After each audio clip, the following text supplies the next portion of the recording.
بسم الله الرحمن الرحيم والصلاة والسلام على نبينا الكريم. النهاردة إن شاء الله معانا بيس 2017. طبعا أنا هكلمك شوية عقبال ما المقدمة تشتغل، بس يا ريت تسمع الكلمتين دول قبل أي حاجة عشان الأسئلة الكتير. طبعا اليوتيوب بيمنع إن أنت تحط رابط أي لعبة أو إن أنت تحمل أي لعبة ببلاش.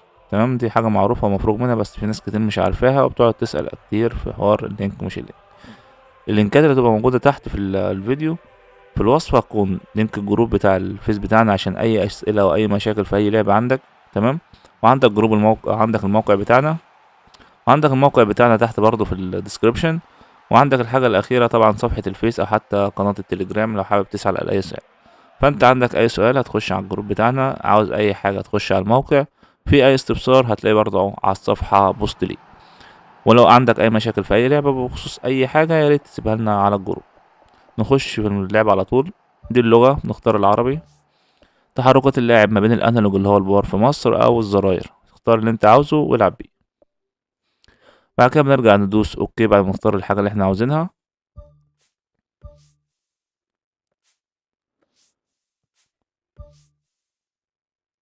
تمام يا شباب، بنخش دلوقتي دي تشامبرز ليج، بس احنا هنخش من الاخر كده اللي هي سيستم سيتنج عشان اقفل الموسيقى داخل اللعبه، اعدادات الصوت. تمام، وابدا اقفل صوت الموسيقى داخل اللعبه عشان الكوبي رايت. اعدادات شاشه المباراه ناخدها واحده واحده. انا بفتح مقياس قوه التحمل عشان اشوف اللعيب تعب ولا لا اثناء المباراه، عشان لو بتعمل تبديلات وكده.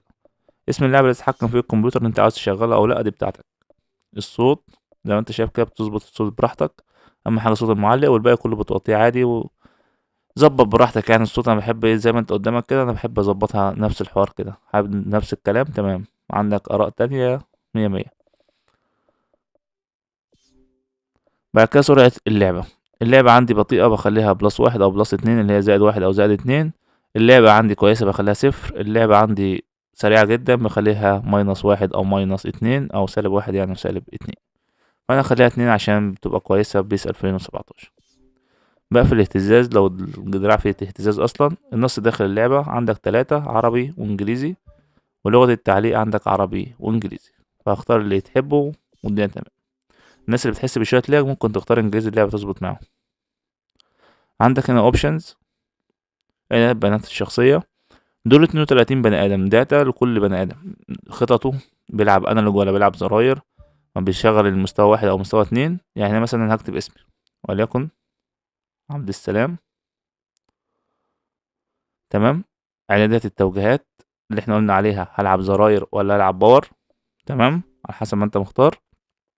ننزل تحت، عندك مستوى التمرير واحد ولا اتنين وتلاتة. يعني انت واحد دوت لو انت بروفيشنال، اتنين وتلاتة دول بيساعدك.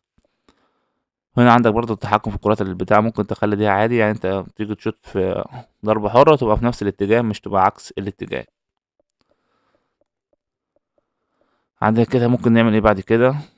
تمام كده عندك كده 32 شخص زي ما قلت لك، تعمل بقى اللي انت عاوزه كل واحد بايه بالداتا بتاعته. مقطع صوتي طبعا ممكن نقفل كل دول عشان ما يشغليش موسيقى خالص داخل اللعبة. دول بخصوص طبعا المنيو الاساسي. ممكن نرجع تاني اوريك اللي هي بتيجي مع ابرز اللقطات او مع الهايلايتس، دي برضو بلغيهم. لو انت بتصور حاجة يا ريت تلغي الاغاني بس عشان الكوبي رايت لو انت هتنشرها. ضد الكمبيوتر بيجيب لك المباراة اللي انت لعبتها ضد الكمبيوتر. بس كده طبعا هنا مفيش حاجة تانية. حتى ممكن احفظ دول عشان دي تبقى الاعدادات الاساسية للعبة. نرجع تاني.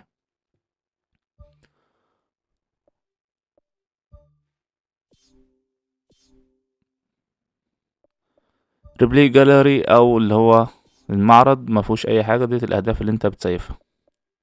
عندنا دي بالانترنت. تمام، ودي برضو بالانترنت، اونلاين سيتنج برضو بالانترنت. في الاونلاين مش شغال في لعبة بيس 2017. هنخش على الايديت، نعمل نعم.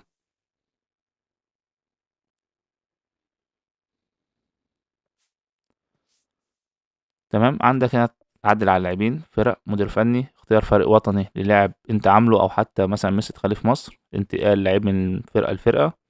الملعب تغير الملعب يبقى باسم فرقة، او الملعب يبقى فرقة مثلا الاهلي يبقى ملعبها مثلا ولكن كامب نو والحاجات دي كلها. وعندك كل الحاجات اللي انت شايفها دي ممكن تعدلها براحتك.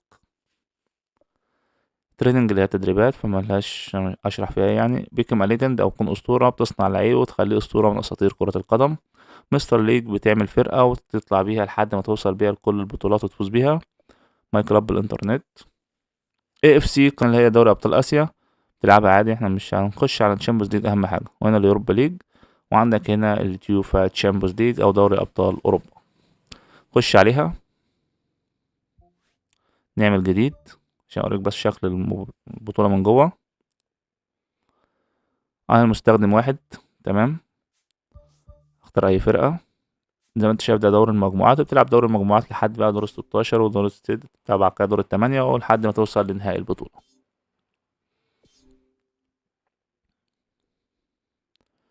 بعد كده عندك هنا نشوف الدوريات الموجوده داخل اللعبه او الليجا.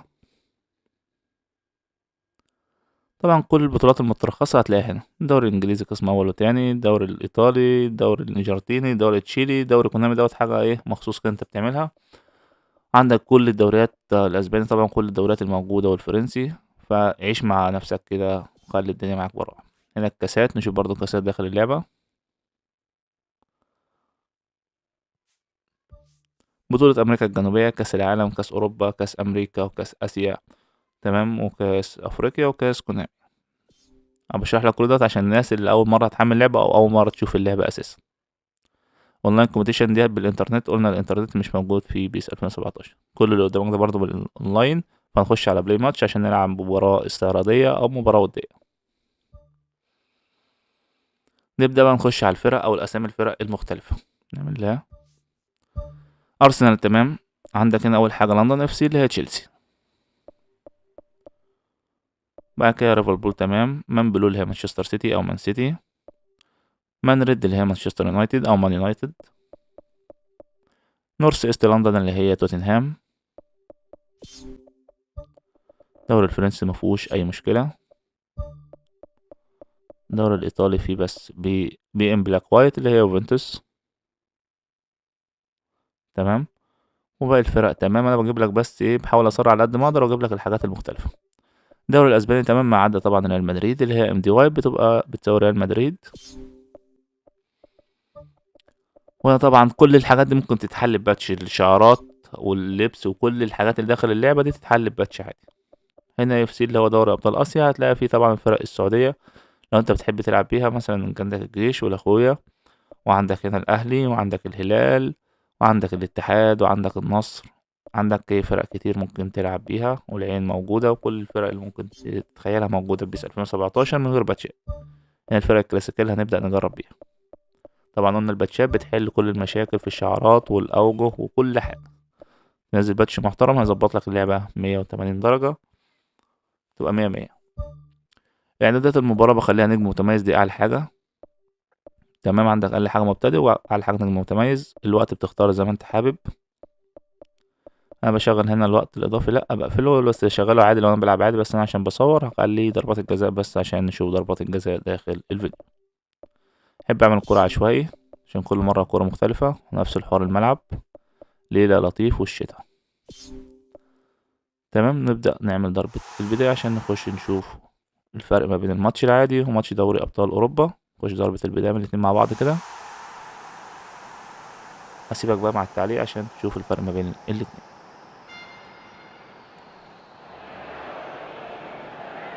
اهلا وسهلا بكم في ملعب سان جاكوبس بارك. اصحبكم انا رؤوف خليف في نقل حي لاحداث مباراة اليوم.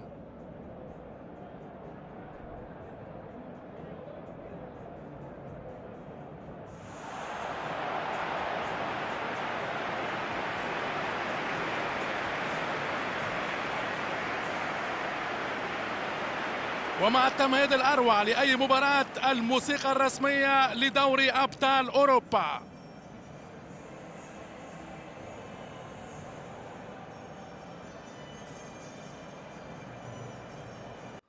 طبعا هنا مينفعش اسيب طبعا الموسيقى بتاع دوري ابطال اوروبا عشان الفيديو ما يتحذفش، الكوبي رايت بتاعت طبعا اليوتيوب بتمنع ان انت تستخدم اي موسيقى او اي حاجة لها حقوق ملكية. فانا اعذرني يعني هقفل الموسيقى في الحتة ديت واخليك تكمل بقية الفيديو عادي. طبعا بعد المقارنة بين الماتش العادي وماتش دوري ابطال اوروبا هسيبك طبعا مع التعليق والجيم بلاي ورا طبعا الاستعراض. نكمل الفيديو مع بعض.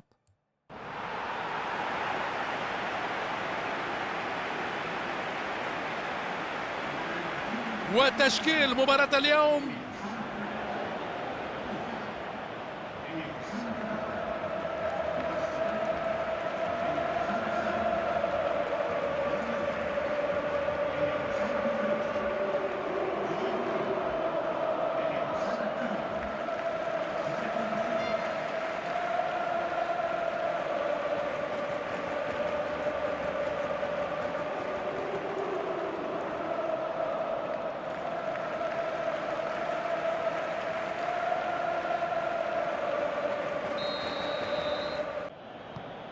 سيرخيو بوسكيتس، نيمار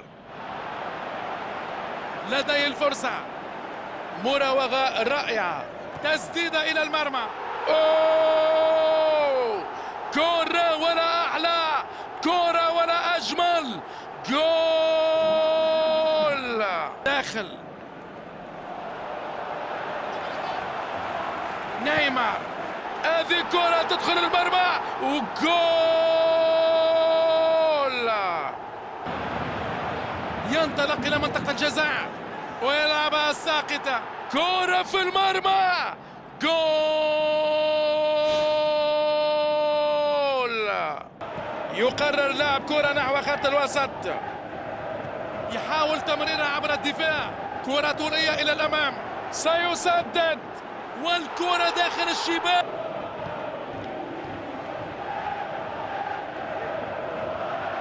يحاول لاعب كرة بينية غدارة، ليس متسللا هنا، يقوم بتصويب الكرة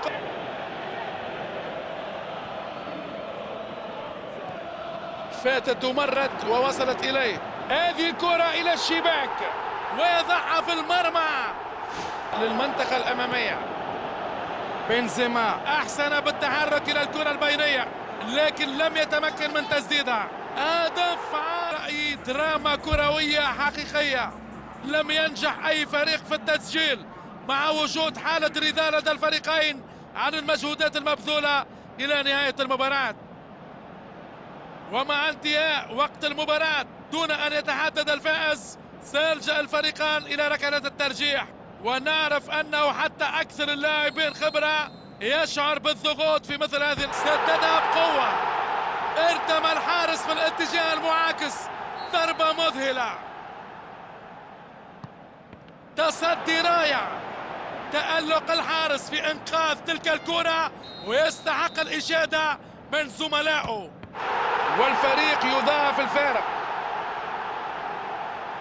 يحتاج إلى تسجيلها، إذا أهدرها يضعها على اليمين، خدع الحارس بطريقة بارعة وأرسله إلى الاتجاه الآخر، ركلة جزاء جميلة يلعبها إلى اليمين. أوه، كرة الاطمئنان داخل الشباك، يعرف حتمية التسجيل للمحافظة عن قضاء. يا سلام، تصدي رائع من الحارس جعل زملائه يفتخرون به بهذا الانقاذ المدهش للكرة. هذه كرة القرار، كرة كل المشوار، هل سيسجلها ويصبح بطل الليلة؟ ولحد هنا يا شباب يكون فيديو النهارده خلص. طبعا ما تنساش تصلي على النبي وتعمل لايك لذيذ شبهك، ولو ما فيهاش مشكلة انك تعمل اشتراك في القناة وتسيب تعليق يليق بيك. نلقاكم في شرح جديد ان شاء الله على خير. سبحان الله وبحمده، سبحان الله العظيم، لا اله الا الله، والله اكبر. اللهم صل وسلم وبارك على سيدنا محمد. السلام عليكم.